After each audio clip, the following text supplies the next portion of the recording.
Assalamualaikum warahmatullahi wabarakatuh.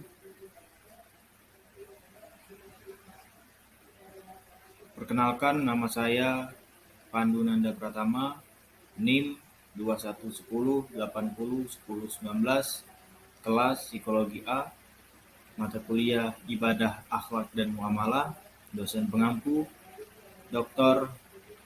Muhammad Nurdin Zuhdi, STHI, MSI. Puji syukur marilah kita panjatkan kepada Allah Subhanahu wa Ta'ala, yang mana atas limpahan rahmatnya kita semua dapat bertemu meskipun secara virtual, dan mudah-mudahan kita semua sehat selalu. Selawat beriring salam tak lupa kita haturkan kepada junjungan kita Nabi besar Muhammad Shallallahu Alaihi Wasallam, yang mana atas beliaulah kita semua dapat beralih dari zaman kegelapan menuju zaman yang terang benderang yang kita rasakan pada saat ini. Baiklah, di sini saya akan mempresentasikan tugas yang berjudul Hakikat Ibadah. Yang pertama yaitu pengertian ibadah. Ibadah berasal dari bahasa Arab, ibadatan, yang diartikan taat, tunduk, patuh, dan pengabdian.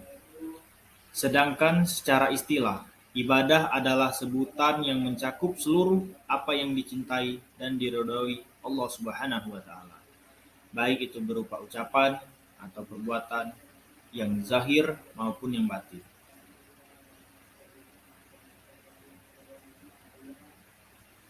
Menurut Syed Qutb, ibadah yang menjadi tujuan keberadaan manusia atau yang merupakan tugas utama manusia adalah lebih luas dan komprehensif daripada sekadar pelaksanaan simbol-simbol.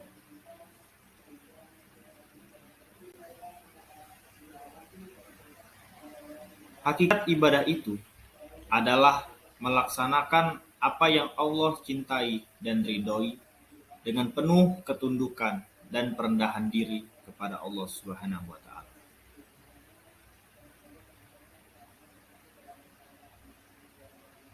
Baiklah, yang selanjutnya macam-macam ibadah.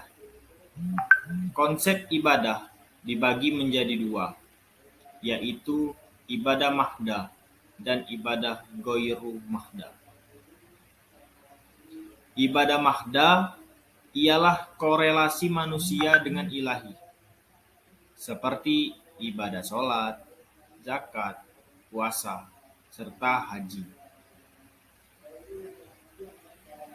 Selanjutnya, ibadah ghairu mahda adalah segala perbuatan yang mendatangkan kebaikan dan dilakukan menggunakan niat tulus karena Allah Subhanahu wa Ta'ala.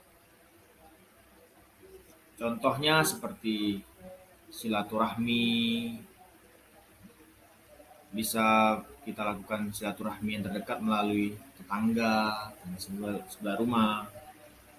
Selanjutnya menjenguk orang sakit, bersedekah, mencari ilmu.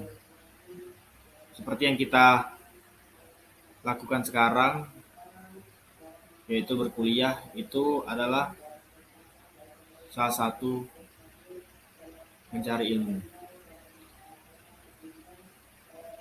Selanjutnya menciptakan masjid, serta perbuatan baik lainnya.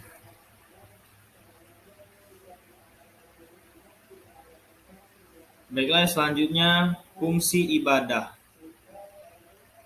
Yang pertama, sebagai amal soleh yang akan menjadi bekal di akhirat kelak. Maksudnya,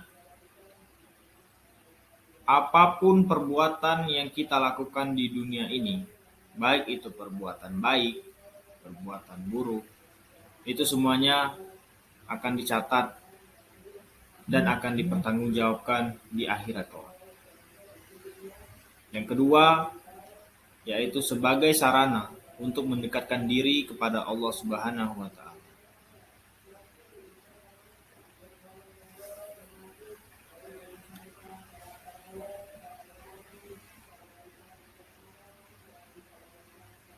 Dan yang terakhir, prinsip ibadah. Yang pertama yaitu niat lillahi ta'ala. Terdapat pada surat Al-Fatihah ayat 1 sampai 5. Dan yang kedua, ikhlas.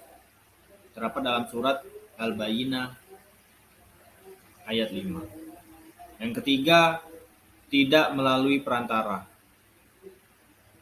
Jadi ketika kita melakukan ibadah itu tidak bisa kita titipkan melalui orang lain.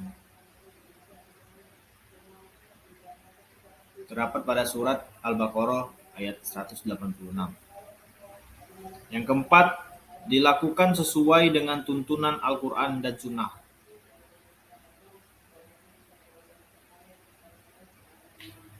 Selanjutnya, yaitu seimbang antara dunia dan akhirat. Jadi tidak ada timbang tindih antara mengejar dunia dan mengejar akhirat. Jadi kedua-keduanya kita harus persiapkan diri. Di dunia mempersiapkan bekal untuk di akhirat. Terdapat pada surat Al-Qasas ayat 77. Yang keenam yaitu tidak berlebih-lebihan. Terdapat dalam surat Al-A'raf ayat 31. Dan yang terakhir, prinsip ibadah itu mudah. Mudah di sini dalam artian bukan meremehkan dan meringankan, yaitu bukan mempersulit. Jadi ibadah itu tidak mempersulit kita. Ya mungkin itu saja yang dapat saya sampaikan atau yang dapat saya presentasikan. Lebih dan kurang saya mohon maaf. Kepada Allah saya mohon ampun. Wabillahi taufik wal hidayah. Wassalamualaikum warahmatullahi wabarakatuh.